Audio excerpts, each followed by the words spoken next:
lagi belajar tentang sains. Lagi belajar tentang sains. Oke, Mama tanya, ini ikan apa? Ikan, nggak tahu. Itu ikan buntal. Ikan apa? buntal. Iya, Mama tanya ya, mengapa ikan buntal itu menggembung? Karena menakuti musuhnya. Benar, ikan buntal itu menggembung untuk menakuti Musuhnya. musuhnya. Kamu suka belajar sains? Oke. Hai, selamat pagi. Kita akan kembali melakukan pembelajaran biologi ya. Oh ya, ini anak saya namanya Afika. Coba kalian lihat kita berdua. Kita berdua mirip tidak? Kamu mirip mama atau mirip papa? Sepertinya mirip papa dong. Mirip papa. Coba kita lihat, ini papanya. Afika mirip mama atau mirip papanya? Atau keduanya? Atau mirip papa dong. Mirip papa. Oke, baiklah. Kamu mirip papa. Oh ya, kita lanjut ya pembelajaran biologi kita. Oh ya, sebelum kita mulai, jangan lupa ya ditekan tombol subscribe, like and share juga boleh. Oke? Terima kasih. Kamu pernah tidak membandingkan wajahmu dengan wajah kedua orang tuamu atau saudara-saudaramu di depan cermin? Kira-kira kamu mirip ayah atau mirip ibumu? Nah, kalau kalian lihat pasti ada persamaan ya, persamaan sifat, baik itu sifat yang tampak dengan sifat yang tidak tampak. Nah, sifat yang tampak ini ya seperti bentuk rambut, keriting, lurus, ikal, bentuk wajah, warna kulit, tinggi badan. Nah, kalau sifat yang tidak tampak itu ya seperti golongan darah, kecerdasan, bakat. Nah, kenapa ada persamaan? Karena memang faktor-faktor itu diwariskan ya dari orang tua kepada anaknya. Nah, siapa yang mewariskan itu? Nah, itu nanti yang mewariskannya adalah gen. Nah, jadi hari ini kita akan belajar mengenai gen. Ya, apa itu sebenarnya gen? Lalu di dalam gen itu nanti ada DNA dan RNA. Nah, kira-kira apa beda DNA dengan RNA? Nah, jadi semuanya ini akan kita bahas pada pertemuan hari ini. Nah, langsung saja kalian lihat pembahasannya dalam video berikut ini. Alright. Gen merupakan substansi pembawa materi genetik yang diwariskan dari induk kepada keturunannya. Jadi, materi genetik tersebut itu meliputi DNA dan RNA. Istilah gen pertama kali itu dikemukakan oleh Wilhelm Johannsen. Lalu dengan semakin pesatnya perkembangan biologi molekuler, maka diketahui bahwa gen itu disusun oleh 3 komponen loh, yaitu rekon, muton, dan sistron. Nah, apa bedanya ya? Rekon merupakan komponen yang ukurannya lebih kecil dari gen, terdiri atas 1 atau 2 pasang nukleotida.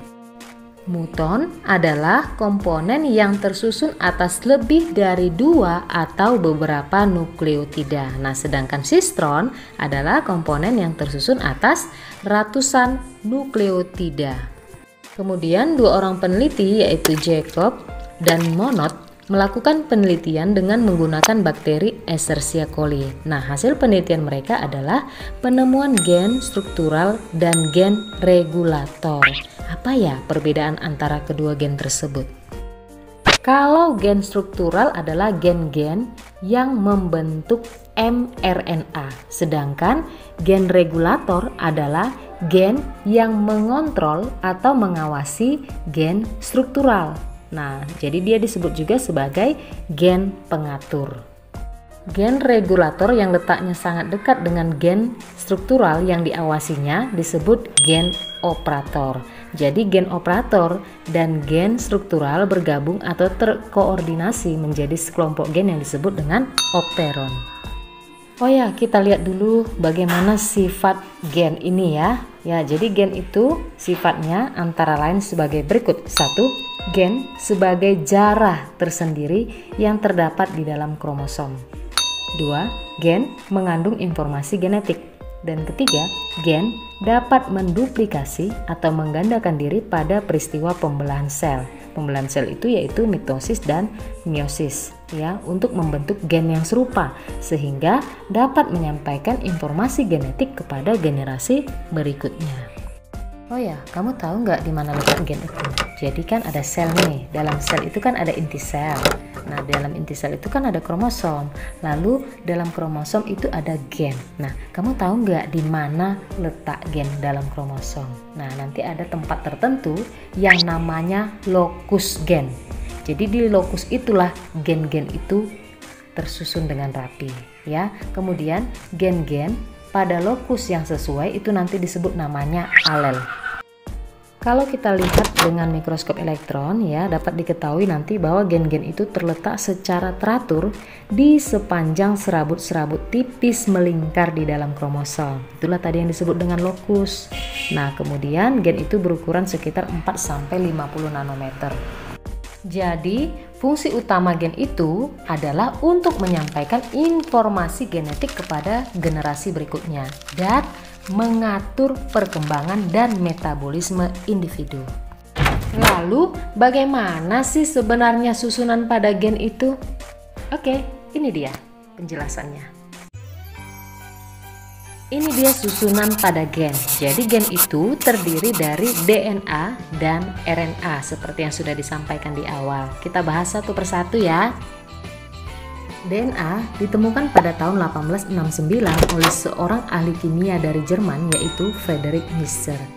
Ia menyelidiki susunan kimia inti sel dan menemukan bahwa di dalam inti sel ada bagian yang mengandung fosfor sangat tinggi. Nah, bagian tersebut diberi nama nuklein. Kemudian nama nuklein diubah menjadi asam nukleat oleh Richard Altman. Nah, kenapa namanya dirubah? Ya, menurut Richard, nuklein itu bersifat asam. Lalu, para ahli terus melanjutkan penelitiannya dan dari penelitian tersebut diketahuilah bahwa asam nukleat itu tersusun dari nukleotida sehingga asam nukleat merupakan polinukleotida.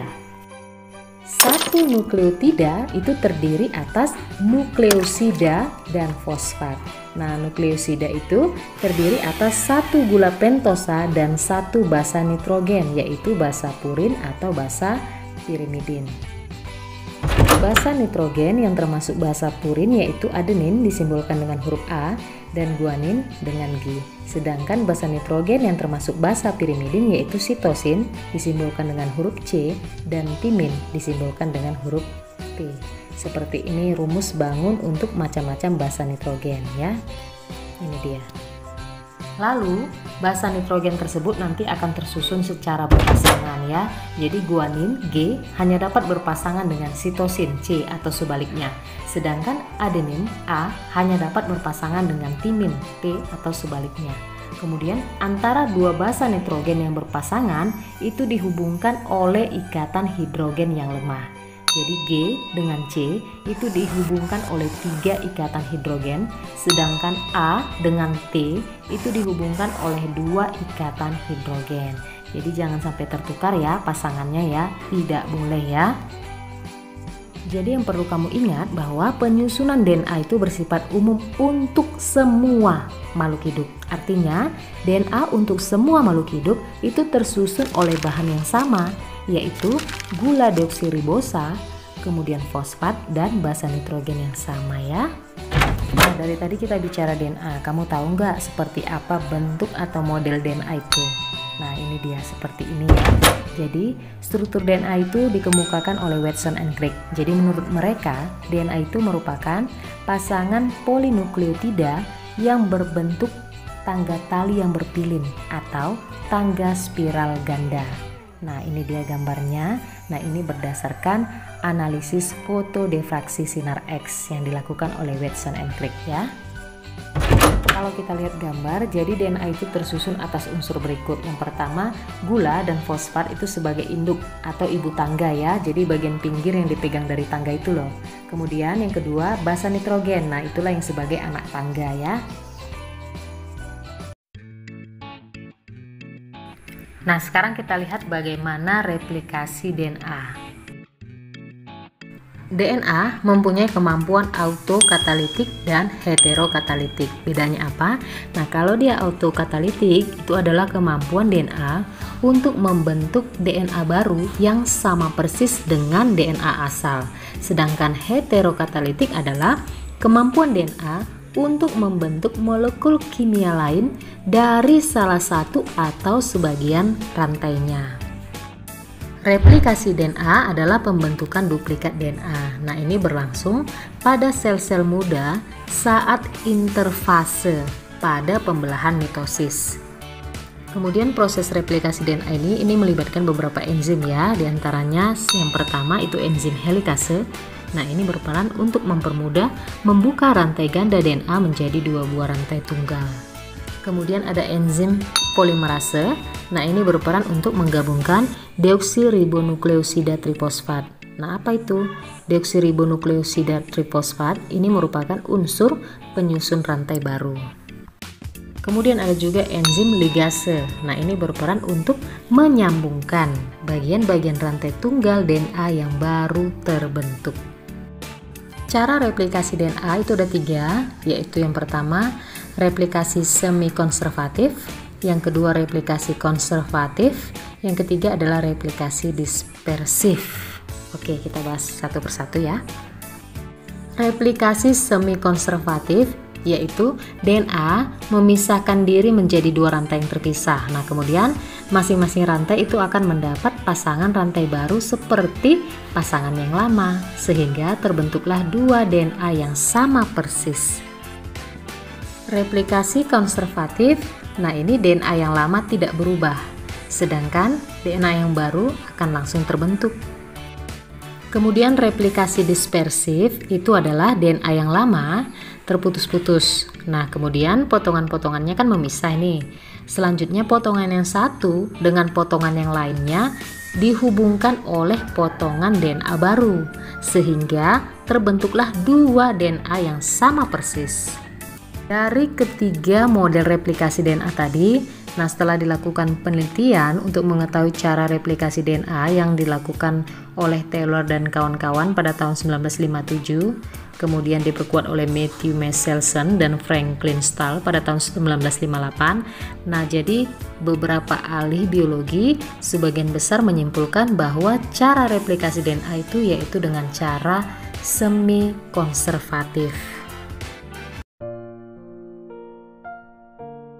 Sekarang kita lihat susunan gen yang kedua, yaitu RNA. RNA atau ribonucleic acid ini merupakan materi genetik yang umumnya berupa rantai tunggal polinukleotida. Seperti halnya pada DNA, nukleotida dari RNA juga disusun oleh gula, fosfat, dan basa nitrogen. Akan tetapi, terdapat perbedaan pada jenis gula dan satu basa nitrogennya. Jenis gula pada RNA adalah ribosa, dan basa nitrogen timin yang ada pada DNA itu digantikan oleh urasil atau U pada RNA. Jadi dapat kita simpulkan bahwa RNA itu tersusun atas 1. Gula ribosa, 2. Basa nitrogen yang meliputi basa purin yaitu adenin dan guanin, dan basa pirimidin yaitu urasil dan sitosin. Yang ketiga adalah gugus fosfat. Silakan kalian lihat tabel perbedaan DNA dan RNA berikut ini.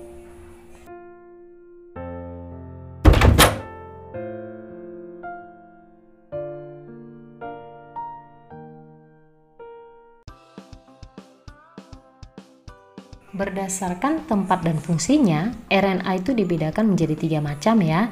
Yang pertama yaitu RNA duta atau RNAD, disebut juga dengan messenger RNA. Yang kedua, RNA ribosom atau RNAR. Yang ketiga adalah RNA transfer atau RNAT. RNA duta atau messenger RNA itu dibentuk oleh DNA di dalam inti sel. Nah, ini berfungsi untuk membawa pesan atau kode genetika dari kromosom ke ribosom yang ada di sitoplasma. RNA ribosom atau RNAR itu dibentuk oleh DNA banyak terdapat di dalam ribosom. Jadi fungsinya adalah sebagai komponen struktural penyusun ribosom. Dan yang terakhir adalah RNA transfer atau RNAT. Ini dibentuk oleh DNA yang berada di dalam sitoplasma.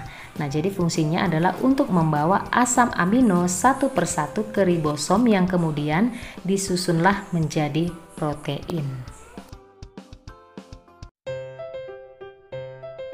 Nah, itu dia tadi penjelasan mengenai gen. Kemudian tadi sudah kalian lihat bagaimana perbedaan antara DNA dengan RNA, ya. Jadi apa itu gen, terletak di mana gen, semuanya sudah dibahas. Nah, jadi memang gen inilah yang melakukan pewarisan sifat dari orang tua kepada anaknya. Oleh sebab itu, kita bisa melihat persamaan sifat antara kita dengan saudara-saudara kita dengan kedua orang tua kita, ya. Jadi materi kita hari ini sampai di sini dulu. Kita akan ketemu lagi di materi berikutnya masih di topik yang sama. Baiklah, terima kasih dan tetap semangat.